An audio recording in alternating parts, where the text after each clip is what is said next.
Welcome, everyone. My name is Shawna Calderwood. I'm the Commercial Partnerships and Travel Trade Manager at Destination Canada. Thank you for joining our webinar today on Prince Edward Island.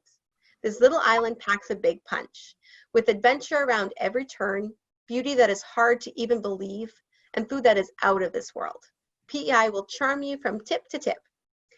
I would like to introduce you to Craig Sulis, the Manager of Sales, Trade, and Media Communications at Tourism PEI.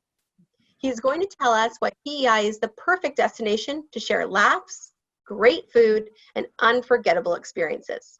Welcome, Craig. Thank you, Shawna. Today it's my pleasure to introduce you to Prince Edward Island and tell you a little bit about what we have to offer. We have a beautiful island here year-round. Tourism is one of our major industries, along with farming and fishing, and you'll see that throughout the presentation. Dear Mainlanders, it's perfectly normal to taste salt on your skin. Come find your island, Prince Edward Island. Prince Edward Island is one of Canada's top tourist destinations. Prince Edward Island is Canada's smallest province, yet it boasts some of the country's best scenic beauty, a wide range of accommodations, and some of the best seafood in the world. Complete travel planning, information, and sample itineraries can be found online at tourismpei.com/itineraries. As you can see, we're located on the east coast of Canada, just north of Nova Scotia and New Brunswick. We have good access into the island year-round. Major airlines including Air Canada, WestJet, and in the summertime, charter airlines such as Flair. The island is easily accessible. The island is connected to New Brunswick by the Confederation Bridge. This is one of the longest bridges in the world over ice-covered water. So all the water under the bridge freezes in the winter, but is, as you can see here in the picture, open in the summer months. April to December, we have a ferry which connects us to Nova Scotia, and that's about a 75-minute crossing. And it's a full-service ferry, taking cars, trucks, there's food services on board, and it's a great way to enter the island or exit the island. The reasons people visit the island, number one, our natural beauty is the number one reason. The island, tip to tip, is a beautiful tourist island. We have plenty of culinary experiences, unique culture, golf, and outdoor adventure.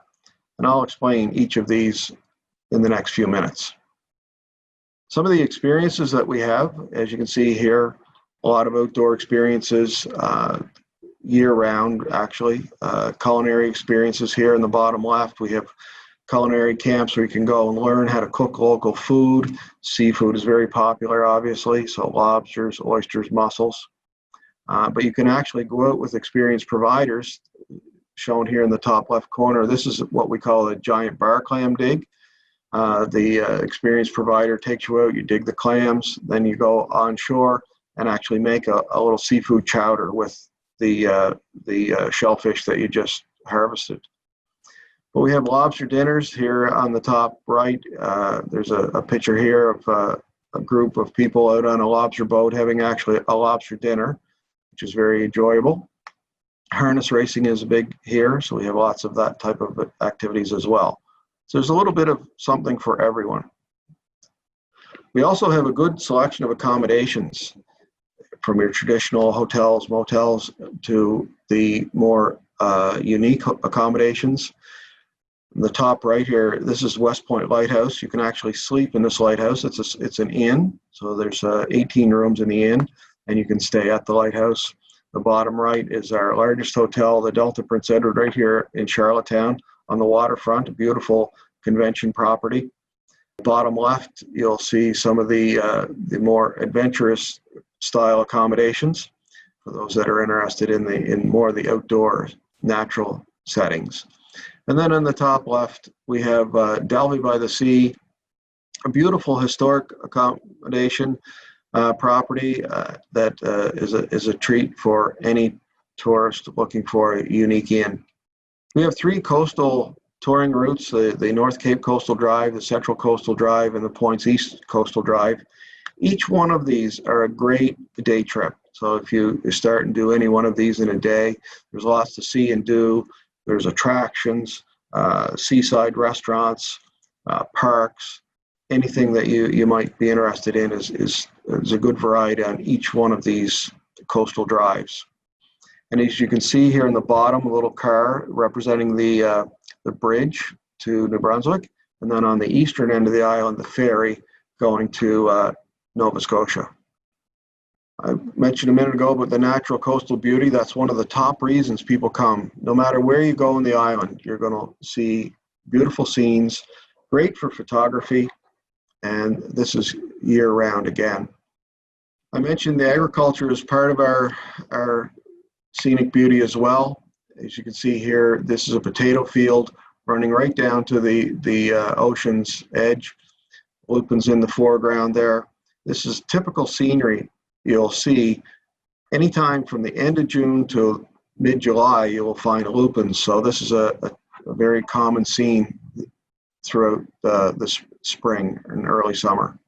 Great beaches. Our beaches are everywhere around the island. Secluded beaches, calm, tranquil settings, but we also have some supervised beaches as well. We have 14 provincial parks on the island, and in addition, the national park, Prince Edward Island National Park. And all 14 of our provincial parks and our national park have supervised swimming areas, and we recommend that you do swim in the supervised areas. Again, this is some of our scenic beauty.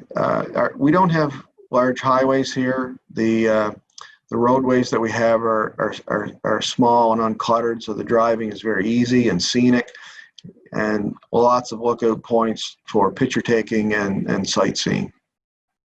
Our culinary experiences, we have some fantastic culinary adventures. Here, just a picnic with lobster and local ingredients is always a big hit. Lobster season is, we have two seasons, one in the spring, one in the fall, but the lobster is always fresh because we keep it throughout the month of July. Is really the only time we're not harvesting lobster, but the seafood is plentiful here year round. Here's a picture if you want to get a little adventure. This is clam digging, which is very popular around the island. And there's a number of culinary classes where you can go and, as I mentioned before, learn how to cook with local chefs and local ingredients. And these are very popular activities. Dear Mainlanders, you'll find our food also has a way of feeding the soul. Come find your island, Prince Edward Island. Our unique culture. We have Acadian culture. The French Acadian culture is prevalent throughout the island. We also have the traditional Indigenous culture here in Prince Edward Island, and there's a number of experiences where you can partake in this. Here, they're making an Indigenous drum, a very popular activity, and you get to take the drum home with you as a souvenir. And we have a number of powwows on the island throughout the summer months, and the powwows are very popular, entertaining, beautiful costumes, dancing, food. So it's quite prevalent here and very popular. And Charlottetown is the birthplace of Canadian Confederation. In 1864, the talks to form Canada took place here in Charlottetown. So our island has plenty of Canadian heritage. One of the big themes on Prince Edward Island is Anne of Green Gables. So for those who might not be familiar with Anne of Green Gables, in 1908, the author Lucy Maud Montgomery wanted to describe the beautiful setting in the North Shore area of Prince Edward Island. So she wrote a book, a fictional book called Anne of Green Gables. And this is Anne of Green Gables right here, pictured in front of the house. This is the house that you can visit and go into. It's located in the Prince Edward Island National Park. The book is a world-renowned bestseller. It's been translated into approximately 36 languages. There have been over 50 million copies of the book sold. And of course, the book has been turned into many TV, film, and movie presentations as well. So it's very, very popular. In Charlottetown at the Confederation Center of the Arts, you can see the musical production of Anne of Green Gables, and it's the longest running musical in the world, and that's been verified by the Guinness Book of World Records. The show has run consecutively every season since 1964. In regard to outdoor adventure, we have plenty of that as well. Here, kayaking, kiteboarding, cycling, these are all very popular events and very easily accessible. And that's one thing I should stress here. The island is easily accessible in all regards, whether you're going to the national parks, provincial parks, or just out exploring on your own. We don't have large crowds here, so the island's very accessible, calm, that way. Paddle boarding, you can see the scenery in the back here, beautiful sand dunes, lots of bays and inlets, which are ideal for paddle boarding, kiteboarding, kayaking, canoeing. All those outdoor activities are very popular here. And I think we have some of the best sunsets in the world. The north shore of the island is absolutely spectacular every evening, beautiful sunsets. No matter where you are on the north side of the island, you're going to get a beautiful sunset. And this is very popular for people out picture taking, just having a late evening picnic, that type of thing. We also have the Confederation Trail, and that is 445 kilometers of beautiful rolled stone trail, just like you see here. It's accessible for cycling, hiking, and walking only. No motorized vehicles are allowed on the trail, and it's a beautiful place, just tranquil, strolling, walking, hiking, and great for our fall foliage. So anytime late September, October, beautiful colors throughout the island. Again, this is cycling in the national park. There's plenty of, there's 60 kilometers of national park to explore. Again, some of our kayaking and the spectacular fall colors, very popular. Bird watching is very popular here as well. We have a number of shore birds. And of course, golf. Golf is one of our major products. We have over 25 golf courses. Most of them are seaside golf courses, such as this one, beautiful, pristine seaside courses.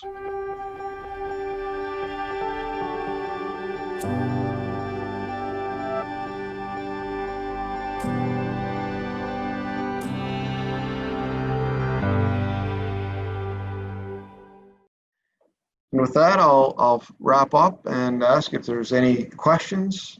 That was fantastic. Prince Edward Island has something for everyone: foodies, beach lovers, outdoor enthusiasts. A couple questions for you. I love seafood. What's the best time of the year to visit PEI for a culinary adventure? Actually, year-round, we have culinary experiences here that you can take part in, and we have a great food scene here. But we have two lobster seasons, one in the spring, April till the end of June, and then again in the fall. But one of the big things for food is we have a month-long culinary festival called Fall Flavors, and that runs from the 1st of September, sometimes into early October, and usually there's well over 100 events. So you can go to a farm or fisher and actually experience the activity, so you can harvest the oysters, mussels, lobsters. That's one way to do it. The second is festivals. So within that month, we have our International Shellfish Festival, which has been running for 25 years now, I believe. An international festival where we bring in celebrity chefs from around the world, and you can participate in that festival. Again, the International Shellfish Festival, that's just one of many. But so September is always a great time of year, and that's usually my favorite. Oh, fantastic. Well, I think I know what I'm doing this September. Another quick question. What is your favorite thing to do on the weekend with your family? Like, how do you explore your own backyard?